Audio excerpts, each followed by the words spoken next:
Hey guys, what's up, and welcome to another video of me just talking about some stuff about skateboarding. So I think I finally found the setup that I'm going to be sticking with. So I tried different setups, like different board sizes, different trucks, different wheels, and I think I finally found my Goldilocks setup, or the setup that I'm going to be sticking with, which is this one right here. Not this particular board, because in today's video I'm actually going to be setting up a new board, but yeah, this one is an 8.25 deck.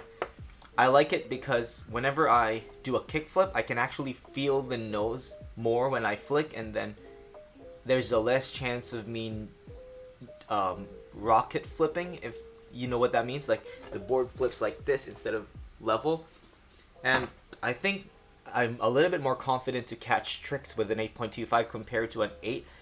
I just noticed that with a size 8.25, I don't get to do like double flips anymore. I haven't landed a double flip on an 8.25 yet, but I think it's just about me. But I think it's still doable.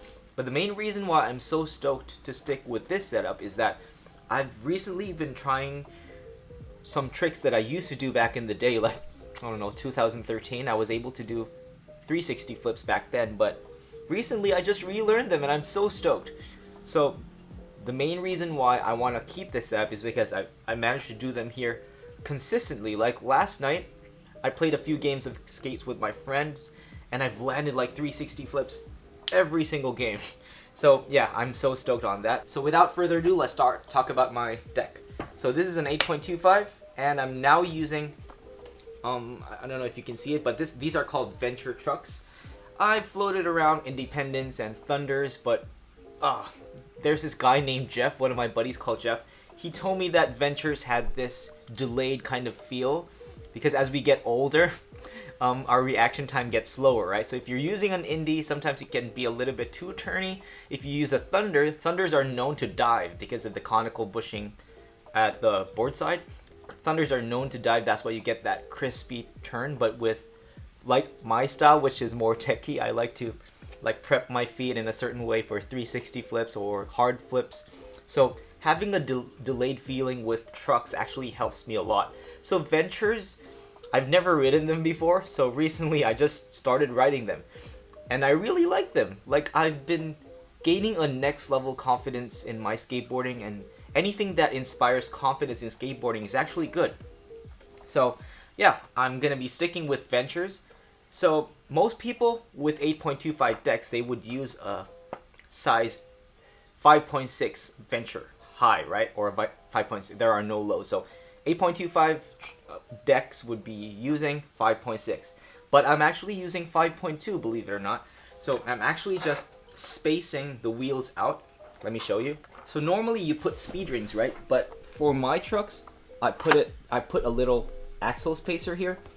I learned this from longboarding, because in longboarding, trucks can be spaced out. So if you have different wheels, like for some reason it doesn't match or align with the side, it helps that you can adjust it. So recently I've been doing this, and I like it because I can tighten the nuts down all the way, and I'm using spacers, by the way, inside, like bearing spacers.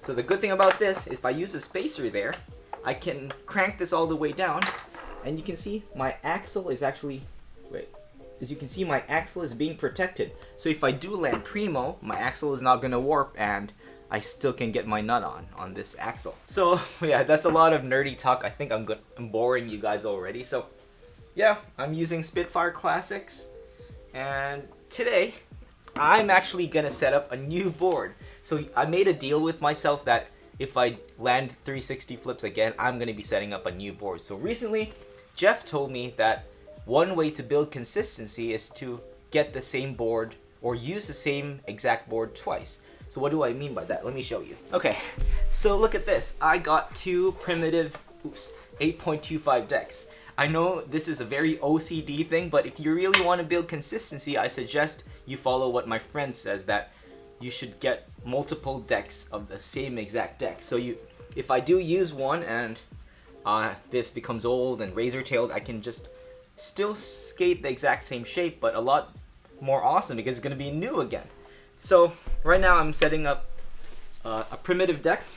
I like primitive because one of my favorite skaters as a kid was Paul Rodriguez. He was still in Plan B at that time, and now he has his own board company, which is Primitive.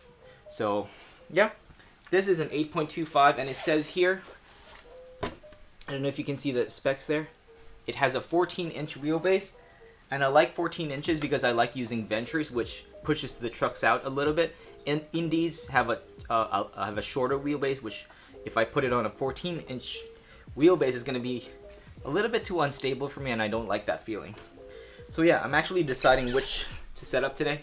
I'm thinking whether to use the yellow or the green, but I think I'm gonna go with the yellow because my wife likes yellow and my wife always goes first.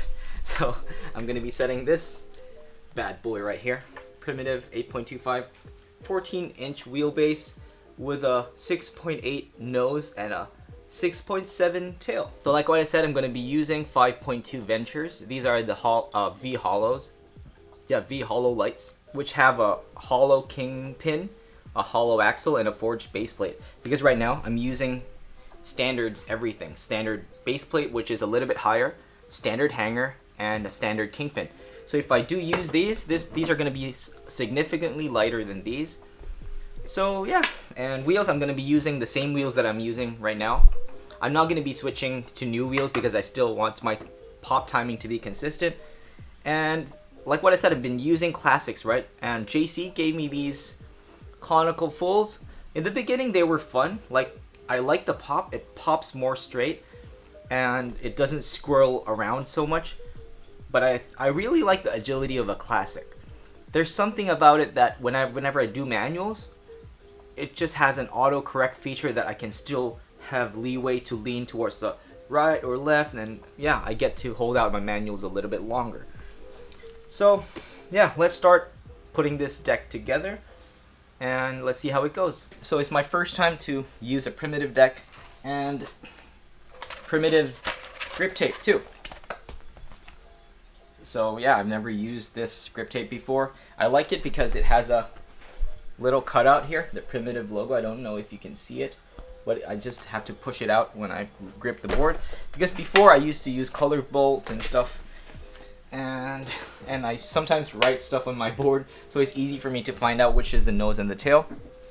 But yeah, maybe for once I'm gonna stop writing stuff on my board and just leave it like as plain as possible. So yeah, every time I set up a new board, I feel like this board has so many possibilities, and the only thing that is preventing me from grabbing those possibilities is myself. If I work hard enough, I think I can eventually do different tricks on it, like tricks I've never done before, like heel flip variations. I've never done any heel flip variation my whole life. It was always just a heel flip, not even a fakie heel flip. I always tried attempting learning varial heels, but I never got luck landing any. So yeah. Whew! This board feels so good. Okay, time to grip it.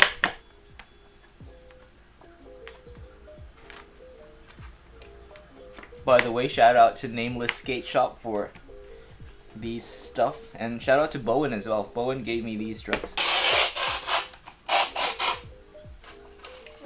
I'm so bad at this. Now the grip job is like all over the place. I really need to practice this. This is not so bad of a grip job, right? Whenever I set up a board, I like to punch the holes out first from the bottom. And I like to spin the board around and poke it the other way around. And give it a little bit of a wiggle. I actually have some independent hardware over here. I like these because these are unique from other hardware because they are the cross bolts. So the top of the bolts have a little bit of a different shape. I don't know, it just feeds my OCD. And it feels a little bit good whenever you look at them because you know it's independent. You know why I chose Primitive? So Paul Rodriguez is the owner of Primitive, right? And he uses Venture trucks. So I have a theory in my mind that maybe Ventures will perform even more on a Primitive board because of that reason. Who knows? Okay, now we got the trucks on. Now let's get my old wheels out of my other setup. So I actually like to label my wheels. I like to put UL for upper left, UR for upper right, and same thing with the bottom wheels, I put lower right. So yeah, I'm very OCD. Most of my friends already know that, so they can tolerate me. The funny thing about me is that I like using old nuts. I don't like using new nuts because it just makes me get over that newness of a board. If everything is new, it just breaks my heart when I have to scratch the trucks or the deck. Okay, now the setup is done. We got primitive deck, primitive grip tape with the logo cut out, Spitfire 52mm classic Formula 4s. I would never go up to 53s. My comfort zone is around 52 to 51 or even 50. 53s, I find that I lose the timing on my pops. And yeah, it's just very weird for me if I use 53s. Although if I do cruising and stuff, I wouldn't hesitate to use bigger wheels, of course. So for street and anything tech, I would just use 52 below. Venture V-Hollow lights. Finally got to try the V-Hollow lights because I've been using standards and they just feel very heavy. I feel like I cannot get so much height. But then again, that's I think my problem, not the board setup. So board is done. So thank you guys so much for watching my board setup video. I just like making these videos because one day if I do find myself like thinking of what to set up next, I can just rewatch some of my old videos and remember what it's like to use that old setup, so I can maybe refresh my memory as to what tricks I can do on them and what tricks I can work on the next board. So with this board, I hope that I can get my front shoves on lock, because front shoves are the main trick that you need to master hard flips, and I really want to master my hard flips. I also want to master my frontside flips on this deck. Like, I can do frontside flips, but not as consistent as I would want to. So yeah, thank you guys so much for watching this very long video of me nerding out setting up this new setup. So that's it for me. See you guys next time. Peace.